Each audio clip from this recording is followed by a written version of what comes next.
make a travel documentary, I try to look for the opportunity to focus on an interesting subject in a new location. I found myself researching the ancient history of Rome, or getting philosophical about the modern post-war reconstruction of Gdansk. I enjoyed comparing the ancient and modern religions of Mexico, or being anxious about the effect of disease on the tourist trade in the Gambia.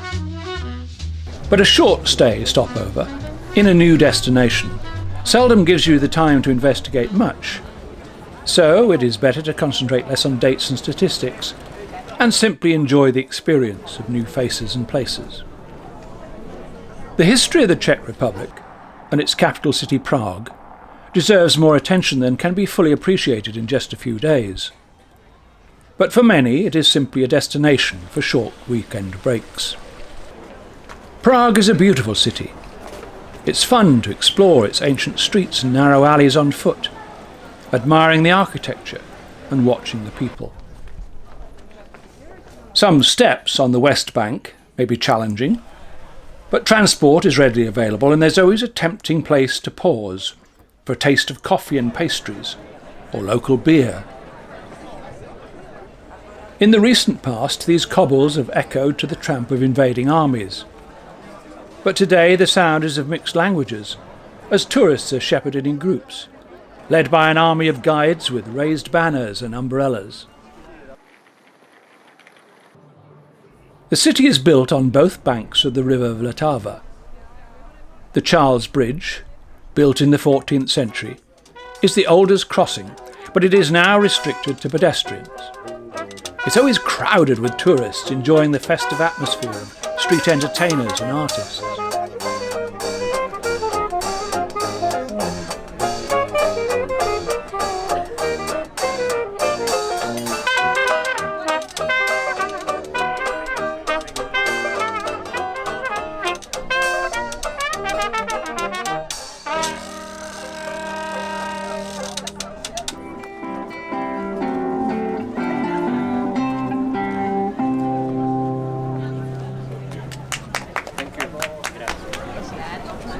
On either side, the bridge is decorated with 30 religious statues. Parts of them have been polished brightly by hundreds of hands, stretching to touch them in the hope of good luck. It's supposed to ensure a return to this fascinating city. A short walk away is the old town square.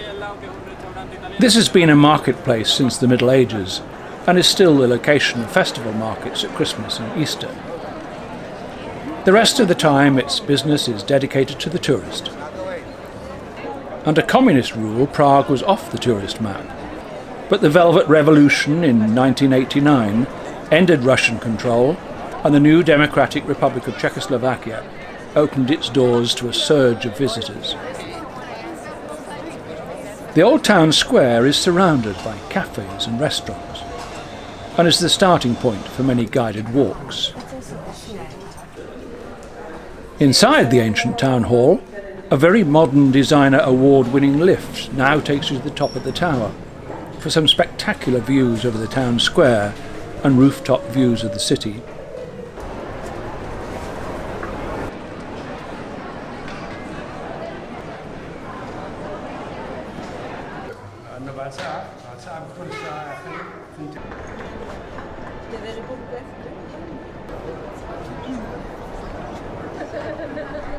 On the west bank, high above the river, stands Prague Castle. Rubbernecking around the heads of the crowds makes it possible to catch occasional glimpses of the changing of the guards.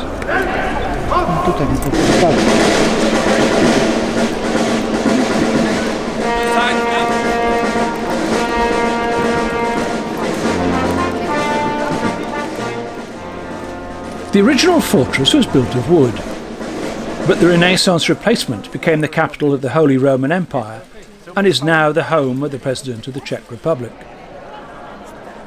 The castle is a large complex of buildings, in the centre of which is St. Vitus Cathedral, which took more than 600 years to build.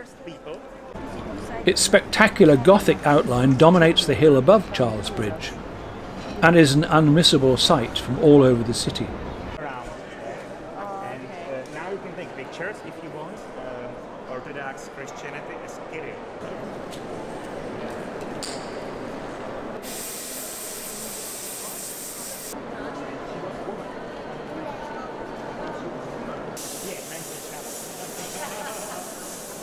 Nearby is the Loretta, an important destination for Catholics. In its centre stands a medieval replica of the house, which was believed to be the Virgin Mary's home in Nazareth. This is where she lived when she was told by the Archangel Gabriel that she would give birth to the Son of God. The internal house is protected by a tall carved marble exterior. In the plainer interior, pilgrims offer prayers to the statue of Mary.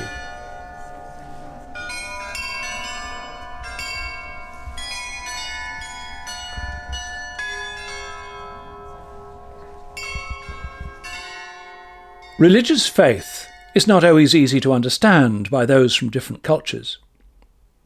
Nevertheless, sometimes outsiders cannot fail to be moved by the evidence of religious intolerance that they see. A guided tour of synagogues in the Jewish quarter of Prague has this effect. During the Second World War, the Germans used the Prague ghetto as a collecting centre for Jews from across the country, before eventually transferring them to extermination camps. The walls of the Pinkash synagogue provide a haunting testament to the tragedy, with the names of nearly 78,000 Jews who passed through Prague before being brutally murdered.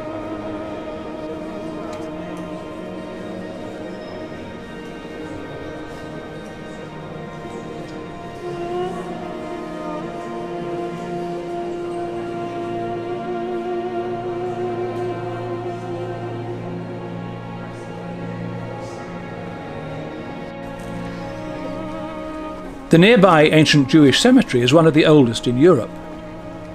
It was opened in 1439, and during the 4 centuries that it was active, about 200,000 Jewish inhabitants of the ghetto were buried there. Because of the limited space, more earth was regularly added to raise the level of the ground.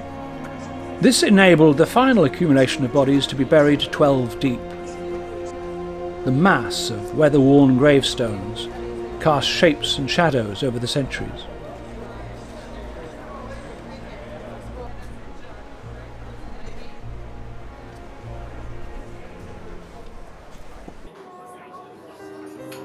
As night-time descends, the city lights up. The pavement cafes attract the passers-by with enticing smells and happy chatter. The river flows steadily along, and a gentle evening cruise provides the opportunity to review all that's been seen and enjoyed during a short stopover in this romantic city.